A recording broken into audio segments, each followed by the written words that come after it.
ban here. TL continuing to target the champions that are super good at diving. Alistar, one of the best in the game at that, and Flyquest responding by getting rid of that Leona that CoreJJ played so well in game number 1. The Rel locked in, as you said. The response to the Rel is the Janna. So remember that when Rel goes in, it's sort of a slow animation where she jumps in the air and you see the mark on the ground and it's here she comes. And Janna can interrupt that with a tornado to stop Rel's disengage and make it easier for the Kai'Sa to stay alive and not get caught out. I actually like this a lot from Flyquest in the bottom lane. I am by no means an expert on bottom lane 2v2s, but in theory, based on how Janna does against other engaged supports like Leona with using her tornado, I'm a fan.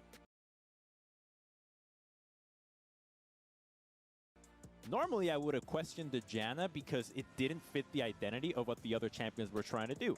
Kai'Sa wants to pull this off. Licorice suspects it, and that's why he has a ward on the back. But here we go. Can Gragas survive this? I like the fact that Licorice used his potion even though he was still above half HP because he knew this was coming. And now, it's up to Team Liquid to work together in the 2v2 and get the kill. It's first blood over to Alphari. He tries to get away. Santorin even flashed close to him to try to heal him, I believe. Renekton is going to go for another dive with the Nidalee. There's no deep vision anywhere else, but in the meantime, Team Liquid may be thinking about a dive?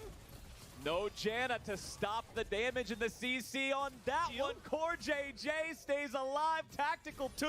Diamond firing out the tornado, but it just doesn't hit him. And Team Liquid, they see the opening and they go for it to grab their second kill. They can go for more. Is he going to go for Diamond as well? He just has to back up. The sad B. Gonna even lose the control award there. He knows that Team Liquid is ahead of him. And CoreJJ is back in the lane now. Josedeodo once again paying a visit to the bottom lane. Wants to go for the play, for the dive, for the onslaught of shadows. Tactical's running out. Josedeodo still on the chase here, and it's CoreJJ who has to use the Pheromancy trying to get himself out. Santorin joins the fight, dropping the heal on Core. Licorice has arrived over the wall. He goes with some damage onto the enemy jungler, and Flyquest is making some plays today. Santorin lives just barely, but he and Tactical are in for a rude awakening. This is a 5v2 dive. It is a 1-for-1 there as Tactical's trying to turn it right back around. He grabs 2. Samira gets herself some kills. Be close. They got the first turret. They got all the bonus plate money on it, so that'll help them a ton. But here's the problem. Oh, he slammed. Crumbs, hold on. We don't have time to talk about those problems because right now Licorice has some more problems. Whoa! What? No, you hate to see it. Santorin misses the spear, but Johnson's joined the fight. Johnson ends up baiting his own ally into a bad situation and getting him killed. Alphari with the flash forward. That spear is going to find the mark. Alphari still keeping himself alive as Palafox wants to clean these guys up. He lands the E, and the follow-up damage should be plenty. Santorin backing away, but with a TP showing up from Jensen, Palafox will not be able to pursue the second kill here. What a wild and strange series of events here in the top lane. Yeah, that would not have happened if it was for the spear landing, but now CoreJJ. It's Metal Horse versus Metal Horse, and Josedeodo is heavy metal, baby, getting the kill on CoreJJ in the mid lane.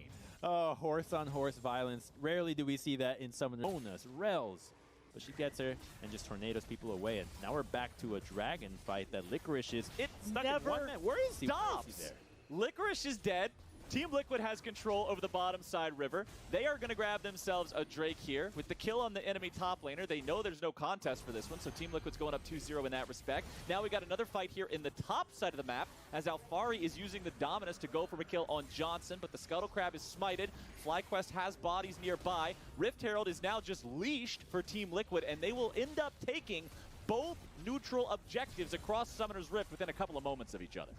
The dragon setup, but you actually have a target. You have somebody that you can go after to win the fight from the side of Flyquest. If they can pull that off, then you actually have a good chance. But they're getting though. Oh, baby, look at the damage coming in from Team Liquid underneath the Tier 2 turret. Sayonara Johnson. They get the objective, they get the kill. Alphari's keeping Licorice occupied down there. That doesn't work out too well here.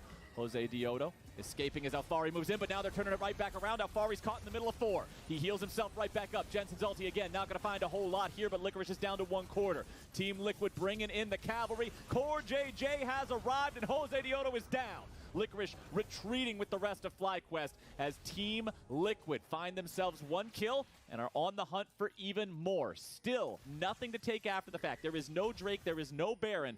TL get the kill and nothing more. Comparing this to the series yesterday with Cloud9 and TSM, going into Champion Select here in Game 2, I said, all right, Flyquest composition reminds me a lot of what we saw from Cloud9, so that means Team Liquid's going to have to find an answer for it, and we saw TSM struggle to find that in yesterday's games. But this itemization from TL, the champions that they drafted excelling when they build these kinds of items, means that Flyquest's job is so difficult to get this dive to work in a coherent and cohesive way. Team Liquid continuing to press forward down here.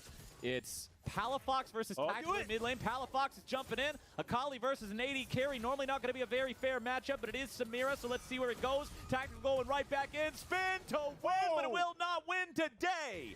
Palafox with a 1v1 victory as the 4v4 is breaking out at the same time here in the bottom side river. Alphari back up to almost full HP there with the Gore Drinker and Sterax shield, buying time as the rest of Flyquest is trying to make way for their mid laner to enter into the fight here with the TP. Licorice goes in, Licorice goes down. Jensen grabbing the killing spree as Josedeodo is at half health. Alphari going to be targeted next as Jensen gets away to the side. Palafox looking to chase after him. Stuns coming through, damage coming out. Palafox retreating back towards the bottom lane. Over the wall goes Santorin and Team Liquid, despite the fact that they're 4v5 here in this fight, outfight their opponents, and they'll take the Drake.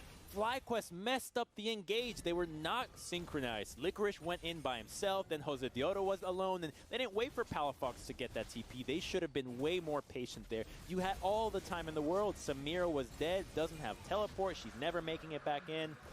The fact they're reviving the engage from Team Liquid, because you also have a Janna. We haven't even seen a Monsoon be used this game thus far, and that definitely will protect you from what Team Liquid is trying to do. Here we go, trying to catch Core JJ, who re-engages. Core JJ is fearless. Another shockwave not finding the mark. Johnson goes over the wall chasing after Core JJ, but Alphari's arrived to keep him alive. Santorin now going to be jumped on by Palafox there in the smoke, keeping himself going. Alphari takes the kill on the enemy AD carry, and now Tactical's kept alive by his own immortal shield bow. Spinning around in the middle of everybody, 1v3. The man's able to find some damage before he falls over. Palafox grabbing a double kill. Diamond runs out, and it's a double over to Alphari as well. Palafox wants to get anything and everything he can in the back of this fight. He knows he has to be the carry here, but up against that Gator, it is not happening today, my friends. Triple kill for Alphari. Diamond is on the run. That B cannot stop. So difficult to ever kill this champion when that ability is available. But considering Palafox now has no ulti, has half HP, is not in any condition to take a fight, and he's the one person on the enemy team who is strong enough to carry one, it means Team Liquid's not afraid to go in and start up the Baron. They switch their aggro immediately over to Flyquest when they come to check. Licorice is dead, and now it's 5v4 here on the map. Palafox trying to stay nearby to participate in the fight. He's still not full HP, still no ulti. No flash either. That one's about to be ready. The Team Liquid with control over this Baron pit, feeling plenty comfortable to finish this one up. Turret destroyed there in mid lane. They finally get the tier 1. Josedeodo looking to maybe go for a hero play. Core JJ wants to stun him up there with the Pharaohmancy. Jensen trying to cut him off. Alphari chasing him away from the Baron pit. They do not want to allow any sort of a 50-50 here. Crumbs, Jensen, Alphari, and Core JJ are all trying to stop Jose. He gets away with the onslaught of Liquid. Oh, that's going to make that poke on the Nidalee and the Orianna just insane with the Rift Maker. There it goes. Infernal Soul for Team Liquid will not be contested by the side of Flyquest. They're 6,000 gold down. They don't want to fight their opponents in open ground right now. It feels like a suicide mission, and it feels that way because it is. Santorin will be left in the pit to secure this one all on his low. Capitalize on. Rel going in with the Orianna is a nasty combo, and we've yet to see it yet. So it could actually go for a really clean wipe if they pull it off when Fly is clumped up like this. They've got free firing time on this bottom lane tier 3. Josedeodo using that devastating charge, looking for a chance to go in, but Team Liquid's not going to give him one. Palafox down to half. Alphari trying to follow it up, grab a little bit more damage here. Palafox getting himself away, having to use the ultis. Licorice does not have the same kinds of escape tools in his kit, and the big man is down yet again in this game. What is that? 8 deaths for Licorice's Gragas here in game number 2 against Team Liquid. He is struggling in this one. Santorin's in the back line grabbing a kill, using the Zonias to keep himself alive after it. Now Josedeodo's on the run. Johnson's trying to get away. Alfari takes a quick shower and the fountain laser, and a man still standing. Johnson and Palafox still left alive. Palafox jumping in, uses the stasis to buy some time, but that time will not last, my friends. Team Liquid, they kill 4, they break into the base, they've got the minions underneath the Nexus turrets. Everyone's just throwing their bodies into the fountain now for some reason, and this should be game. Licorice back alive, but it's him and Johnson in a 2v4 as Team Liquid look to end this series 2-0 and move on to the semifinals next week. Alfari gets hit with the belly flop, knocked back a little bit here. Team Liquid still looking to maybe end the game, but had the stats first. Licorice wants to escape. He doesn't want death number 9. Team Liquid really want to hand it to him, though. Johnson keeps himself alive, and Core JJ ends up falling. Johnson dies on the back end of that fight there. Tactical still somehow staying alive through this one, but that is it. A shutdown on Tactical doesn't mean a thing.